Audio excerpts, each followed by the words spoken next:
ক্ষমতাচ্যুত প্রধানমন্ত্রী শেখ হাসিনার বিরুদ্ধে আগামী সপ্তাহেই আন্তর্জাতিক অপরাধ ট্রাইব্যুনালে আনুষ্ঠানিক অভিযোগ দাখিল করতে যাচ্ছে প্রসিকিউশন টিম। জুলাই আগস্টের আন্দোলনের সময় মানবতা বিরোধী অপরাধের অভিযোগে করা মামলায় এখন আনুষ্ঠানিক বিচার কার্যক্রম শুরু হতে যাচ্ছে। ক্ষমতাচ্যুত হওয়ার পরে শেখ হাসিনার বিরুদ্ধে এই প্রথম কোনো মামলায় বিচার কার্যক্রম শুরু হচ্ছে। মামলাটিতে শেখ হাসিনার সঙ্গে আরও দুজন অভিযুক্ত রয়েছেন। তারা হলেন সাবেক স্বরাষ্ট্রমন্ত্রী আসাদুজ্জামান খান কামাল ও পুলিশের সাবেক মহাপরিদর্শক চৌধুরী আব্দুল্লাহ আল মামুন। আন্তর্জাতিক অপরাধ ট্রাইব্যুনালের প্রসিকিউটর গাজী এম.এইচ. তামিম বিবিসি বাংলাকে বলেন, আমরা আশা করছি সামনে যে ঈদুল আজহার ছুটি শুরু হবে তার আগেই আমরা ট্রাইব্যুনালে শেখ হাসিনার বিরুদ্ধে ফরমাল চার্জ জমা দিতে সক্ষম হব। ইন্টারন্যাশনাল ক্রাইমস ট্রাইব্যুনাল অ্যাক্ট 1973 অনুযায়ী আনুষ্ঠানিক অভিযোগ দাখিলের মাধ্যমেই আনুষ্ঠানিক বিচার প্রক্রিয়া শুরু হয়। ফলে ঈদের আগেই শেখ হাসিনার বিরুদ্ধে গত বছরের জুলাই করা মানবতা বিরোধী অপরাধের আনুষ্ঠানিক বিচার শুরু হবে বলে জানান এই প্রসিকিউটর। তদন্ত শেষ করে গত 12 মে মানবতা বিরোধী অপরাধের 5টি অভিযোগ এনে প্রতিবেদন জমা দিয়েছিল ট্রাইব্যুনালের তদন্ত সংস্থা। শেখ হাসিনার বিরুদ্ধে এই মামলার বিচার কবে শেষ হতে পারে এমন প্রশ্নের জবাব দিতে অপারগতা প্রকাশ করেন তামিম। যদিও আইন উপদেষ্টা অধ্যাপক আসিফ নজরুল গত সোমবার সামাজিক যোগাযোগ মাধ্যম ফেসবুকে এক স্ট্যাটাসে জুলাইয়ের মানবতা বিরোধী অপরাধে শেখ হাসিনার বিচার কবে শেষ হতে পারে সে বিষয়ে একটা ইঙ্গিত দিয়েছেন। অন্তর্বর্তী সরকারের শাসনামলেই এই বিচার শেষ হবে বলে জানিয়েছেন এই উপদেষ্টা। জুলাইয়ে করা মানবতা বিরোধী অপরাধের মামলায় শেখ হাসিনা সহ 3 জন অভিযুক্তের বিরুদ্ধে তদন্ত সংস্থার জমা দেওয়া 5টি অভিযোগই চূড়ান্ত করেছে প্রসিকিউশন। এ মামলায় প্রসিকিউশনের পক্ষ থেকে আনুমানিক 50 জন সাক্ষী দিতে পারেন। প্রসিকিউটর তামিম এ তথ্য নিশ্চিত করেছেন। মামলাটিতে শেখ হাসিনাকে জুলাই আগস্ট আন্দোলনের মাস্টারমাইন্ড, হুকুমদাতা ও সুপিরিয়র কমান্ডার হিসেবে তদন্ত প্রতিবেদনে উল্লেখ করা হয়েছে। সপ্তাহ দেড়েক আগে এক সংবাদ সম্মেলনে চিফ প্রসিকিউটর তাজুল ইসলাম জানান, জুলাইয়ে সংগঠিত মানবতা বিরোধী অপরাধের উস্কানিদাতা হিসেবে শেখ হাসিনার বিরুদ্ধে 1 নম্বর অভিযোগ আনা হয়েছে। এই অভিযোগে তার বিরুদ্ধে প্ররোচনা, উস্কানি দেওয়া, ষড়যন্ত্র ও সম্পৃক্ততার অভিযোগও আনা হয়েছে। তবে প্রসিকিউশন পক্ষ আনুষ্ঠানিক অভিযোগ দাখিল করার পর ট্রাইব্যুনাল পরবর্তী আইনি ধাপে অগ্রসর হবে। প্রসিকিউটর তামিম জানান, যেহেতু এ মামলার 2 জন অভিযুক্ত শেখ হাসিনা ও সাবেক স্বরাষ্ট্রমন্ত্রী আসাদুজ্জামান খান কামাল পলাতক, তাই এখন তাদের ট্রাইব্যুনালে হাজির করার জন্য বিজ্ঞপ্তি জারির নির্দেশ দেওয়া হবে।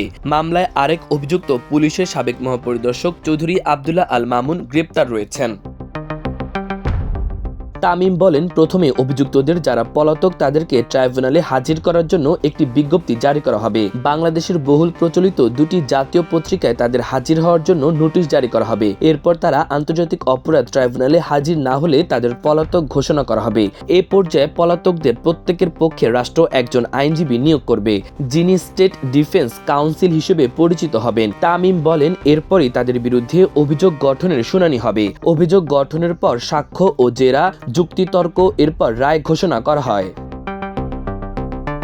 আইন অনুযায়ী এখন এ মামলায় আন্তর্জাতিক অপরাধ ট্রাইব্যুনালে ডিজিটাল সাক্ষ্য প্রমাণ দেয়া যাবে, যে কারণে প্রসিকিউশন অডিও রেকর্ড এবং ভিডিও ফুটেজ প্রমাণ হিসেবে ট্রাইব্যুনালে উপস্থাপন করবে বলে জানান তামিম। ট্রাইব্যুনালের প্রসিকিউটর তামিম জানান, প্রথম অভিযোগের সপক্ষে ডিজিটাল সাক্ষ্য প্রমাণ হিসেবে গত 14 জুলাই প্রধানমন্ত্রী থাকাকালে শেখ হাসিনা যে সংবাদ সম্মেলনে আন্দোলনরত শিক্ষার্থীদের রাজাকারের বাচ্চা নাতিপুতি বলেছিলেন, সেই ভিডিও উপস্থাপন করা হবে ট্রাইব্যুনালে।